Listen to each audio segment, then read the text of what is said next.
Young tiger NTR Koratala Shiva కాంబినేషన్లో తెరకెక్కిన movie Devara. ఈ కాంబినేషన్ ప్రేక్షకులకు కొత్తేమీ కాదు.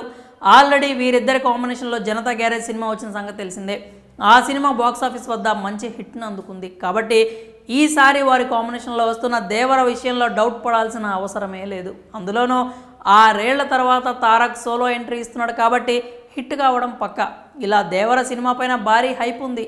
ఇదిలా ఉంటే కొరటాల శివ దేవర కంటే ముందు తీసిన సినిమా ఆచార్య ఫెయిల్ అయింది. దీంతో దేవర సినిమాపై అభిమానుల్లో కాస్త భయం కూడా ఉంది. ఇటీవలే ఓ ఇంటర్వ్యూలో కొరటాల చెప్పిన మాటలను నెగిటివ్గా తీసుకున్నారు. కొరటాల శివ చిరంజీవిని ఇండైరెక్ట్గా కామెంట్ చేశాడంటూ నెట్టింట భిన్న అభిప్రాయాలు వ్యక్తమవుతూ ఉన్నాయి. కానీ రీసెంట్గా కొరటాల చెప్పిన మాటలతో ఈ విషయంపై క్లారిటీ వచ్చేసింది.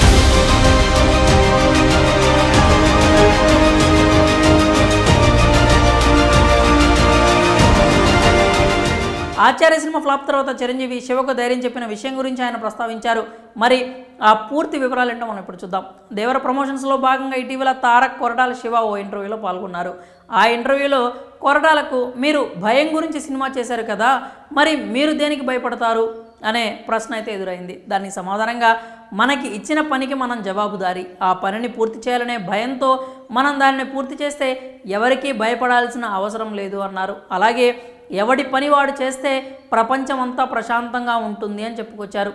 మన పని మనం చేయక పక్కనోడి పనుల్లో చేయిదూర్చి ఆయన్ని ఇబ్బంది పెట్టి ఇలాంటి పనులు చేస్తేనే సమస్య అని కొరటాలు చెప్పారు. దీంతో ఈ వ్యాఖ్యలు ఇండైరెక్ట్గా చిరంజీవిని టార్గెట్ చేసినట్లు ఉన్నాయి అంటూ నెటిజన్స్ అయితే కామెంట్ చేయడం స్టార్ట్ చేశారు. ఎందుకంటే మిర్చి, శ్రీమంతుడు, జనతా గ్యారేజ్, భరత్ అనే నేను లాంటి సినిమాలతో సక్సెస్ఫుల్ డైరెక్టర్గా పేరు తెచ్చుకున్నారు కొరటాల.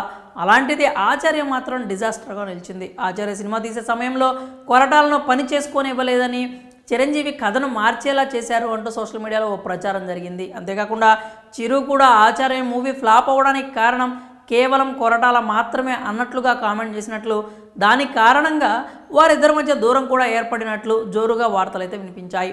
ఈ రూమర్స్పై కొరటాల మాత్రం రీసెంట్గా క్లారిటీ ఇచ్చేశారు. అసలు ఆచార్య ఫ్లాప్ అయిన వెంటనే మొదటిగా మెగాస్టార్ నుంచి ఆయనకు మెసేజ్ వచ్చిందని, అనవసరంగా ఇంటర్వ్యూలో చెప్పిన మాటలను తప్పుగా అర్థం చేసుకున్నారని తెలిపాడు. అంతేకాకుండా తమ మధ్య మంచి అనుబంధం ఉందంటూ కొరటాల అయితే క్లారిటీ ఇచ్చేశాడు. అలాగే ఆచార్య ఫెయిల్ అయిందని ఫీల్ కాకుండా 3వ రోజు నుంచే దేవర మోషన్ పోస్టర్ వర్క్లో బిజీ అయినట్లు చెప్పుకొచ్చారు ఈ దర్శకుడు. ఏదేమైనా హీరోలు దర్శకుల మధ్యలో సంబంధాలు బాగానే ఉంటాయి. వారు అలా ఉన్నారు కాబట్టే హిట్స్ ఫ్లాప్స్ సంబంధం లేకుండా ప్రేక్షకులకు మంచి కథలు అందించగలుగుతున్నారు. ఇక ఆచార్య ఫెయిల్ అయినా కానీ కేవలం కొరటాల మీద ఉన్న నమ్మకంతో తారక్ దేవర సినిమా చేశాడు. దీనిని బట్టే కథపై హీరోకు, దర్శకుడికి ఎంత ధైర్యం ఉందో అర్థం చేసుకోవచ్చు. ఈ ధైర్యాన్ని, వారి నమ్మకాన్ని ఎలా అయినా థియేటర్లో ఎక్స్పీరియన్స్ చేయాలని ప్రేక్షకులు అయితే గట్టిగానే ఫిక్స్ అయ్యారు. మరి చిరంజీవి విషయంలో తాజాగా కొరటాల స్పందించిన తీరుపై మీరేమనుకుంటున్నారో మీ అభిప్రాయాలని కామెంట్స్ రూపంలో తెలియజేయండి.